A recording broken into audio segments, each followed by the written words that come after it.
Okay, so have you ever, like, wished that you could just become fluent in English like that? Oh, yeah, definitely. I think we've all had that dream, right? Like, just snap your fingers and boom, you're fluent. Exactly. And so today we're actually going to dive into a book called English Fluency, 5 Minutes a Day to Lasting Improvement. Ooh, that's a catchy title. Right. And it basically says that you can make real progress with just a few minutes of daily practice. Sounds almost too good to be true, right? I know. So we're going to see if it actually, like, lives up to the hype. What do you think? Is it really possible? Well, the premise itself is definitely interesting, right? I mean, most of us struggle to find even an hour, for language study. Oh, absolutely. But this book, it kind of taps into this idea of micro-learning, Like these tiny little consistent steps can actually lead to big gains over time. It's kind of cool. So instead of, like, these marathon study sessions, we just focus on those, like, small moments. Yeah, exactly. Make those minutes count. 5 minutes, that seems like so little. Can that really make a difference? Well, that's where the book gets really interesting. It digs into the science behind why this works. One of the big things is how our brains actually learn.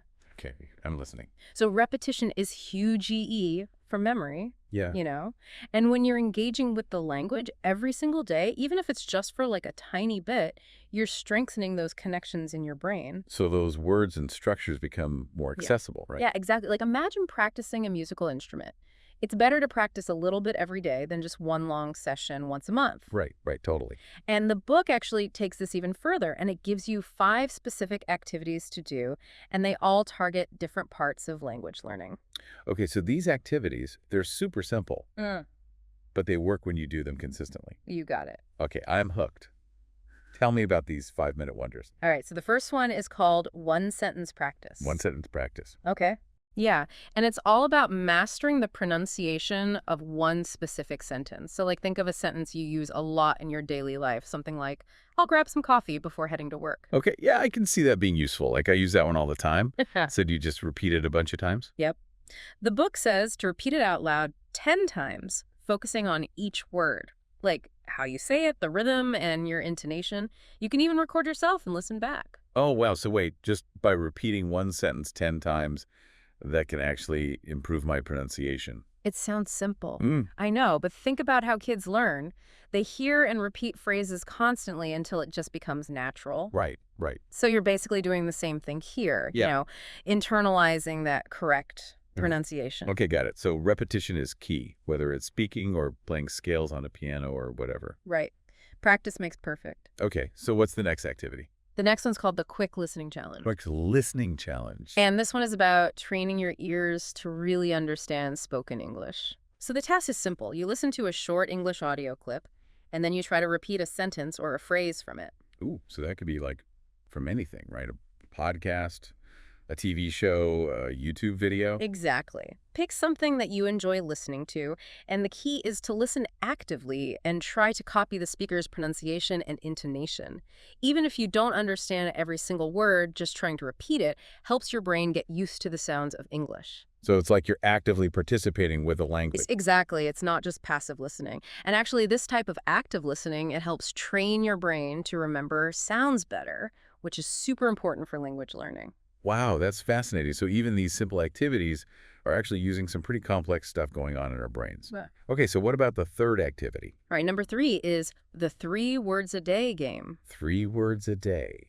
Okay, tell me more. It's a fun way to learn new vocabulary. So instead of memorizing long lists, you pick 3 new words every day. You try to make sentences with them. Ooh, I like that. So it's not just like seeing the word on a list, it's actually using it right. Right. So instead of just seeing the word exhausted, you might say, I was exhausted after that workout. Right. Makes it way more memorable. Exactly. You're actually understanding how to use the words, not just their definitions. And it's fun because you have to get creative with it. Like that. Learning should be fun. Exactly. Okay, what's number 4? This one is called the Read One Paragraph Challenge. Read one paragraph. Mm-hmm. But what if I don't like reading long things? Will one paragraph really make a difference? It might not seem like much, but think about it. If you do it every day, it adds up. You'll have read hundreds of paragraphs in a year. That's true. You'll see so many new words and grammar structures. It'll really help. And it's about building that consistency, right? Exactly. Because even if it's just a news headline or a social media post, it all counts. Yep. Any reading helps. That's cool. Okay, so what's the last activity? The last one is the 5-minute writing habit. Ooh, 5-minute writing habit. What is that? It's all about practicing your grammar and making sentences. Okay. But you don't have to write a whole essay or anything. You just write one sentence about your day. One sentence, that's it. That's it. Yeah. It could be something super basic like, today I walked to work and saw a beautiful sunrise. So it's just about getting those thoughts down on paper in English. Yes. Okay, so these 5 activities, they all sound great in theory, but like, how do I actually fit them into my life? I'm so busy. That's a great question. And that's actually where the book gets really helpful. It gives you tons of practical tips for turning these activities into habits. Ooh, okay. I'm definitely interested in that. Yeah, me too. It's all about finding what works for you and your lifestyle. Awesome. So let's dive into those strategies next. So we were talking about all those cool activities, right?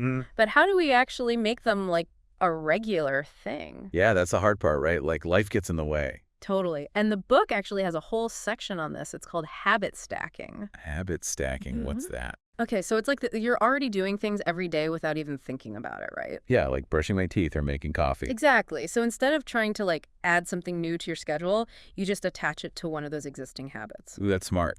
Like piggybacking on something I already do. Yeah. So let's say you always make coffee in the morning. Uh-huh. While the coffee's brewing, you could do your one sentence practice. So it's like a built-in reminder. I don't even have to think about it. Exactly. It just becomes part of your routine. I love that. And the more you do it, the stronger that habit becomes. Like my brain is just automatically doing it. Exactly. So like if I always listen to a podcast on my way to work, Uh-huh. maybe I could switch to an English learning podcast a couple of times a week. Perfect. Or if you like to scroll through social media before bed, Ooh, yeah.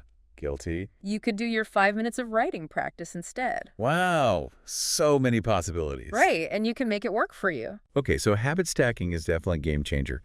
What else does the book say about making these habits stick? Well, it also talks about tracking your progress. Ah, the habit tracker. I've tried those before. Yeah. Sometimes they work great, but sometimes I just forget about them. I know what you mean, but honestly, tracking really does help. It's all about finding a system that you actually like using. So there's no right or wrong way. Nope. Some people like those calendars where you cross off each day. Yeah. Other people prefer apps with reminders and stuff. Just experiment and see what works for you.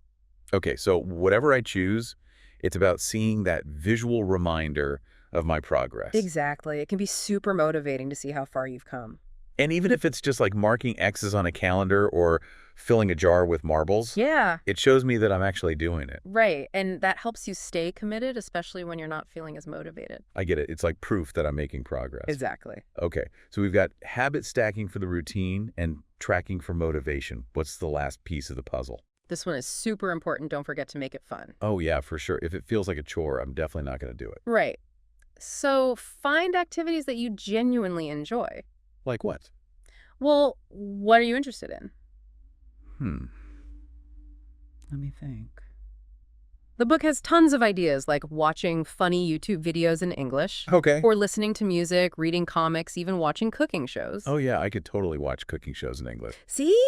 Just think about what you already love doing and find a way to do it in English. So it's like I'm not even studying. I'm just having fun. Exactly. And when you enjoy something, you're way more likely to do it consistently. That makes total sense. And that consistency is what leads to fluency. I love how this approach just takes all the pressure off. It's not about being perfect. It's about enjoying the process. I agree. And speaking of the process, let's talk about how these small efforts can actually lead to big improvements in your fluency. Yes, let's get into that because that's what I'm really curious about. Does this 5-minute approach actually work? It totally does. And you know what? This is a good time to remind our listeners, if you're liking what you're hearing, don't forget to hit that like button and subscribe to our channel for more deep dives just like this one. All right, so we've talked about like being consistent, those 5-minute activities and making them like a habit.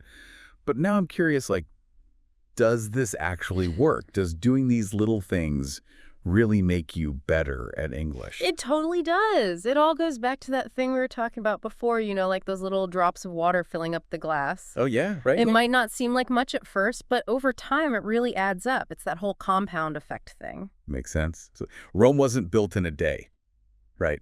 We always think we can do so much in a short amount of time, but it's really those small things we do over and over that make a big difference. Exactly. And language learning is a perfect example of that. It's definitely a marathon, not a sprint. So true. It's about just showing up every day, you know? Yeah.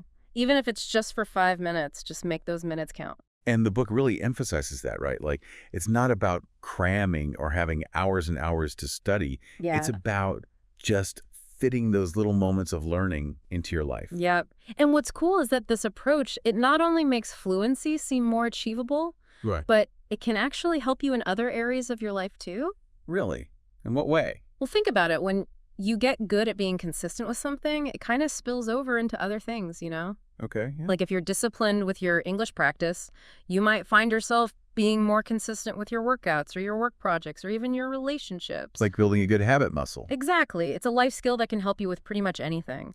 And then there's the confidence boost you get when you make progress, even if it's small. Yeah, for sure. Like each time you finish your 5 minutes of practice, you're basically proving to yourself that you can do it. So it's like those little wins keep you going. Exactly. It's a Wow. positive feedback loop. And then, of course, there's just the pure joy of learning itself, you know? Mm. As you get better at English, you unlock all these new things like books and movies and music, and you can talk to more people. The world just gets bigger and more interesting. Totally. And that's what I love about this book. It makes that whole journey feel possible and fun for everyone. Yeah, I'm really starting to see how this 5-minute idea could apply to so many other things too, not just English. Right. Like learning a new instrument or starting a business or whatever. It's all about those little steps. So it's like, even if your goal seems huge, Uh-huh.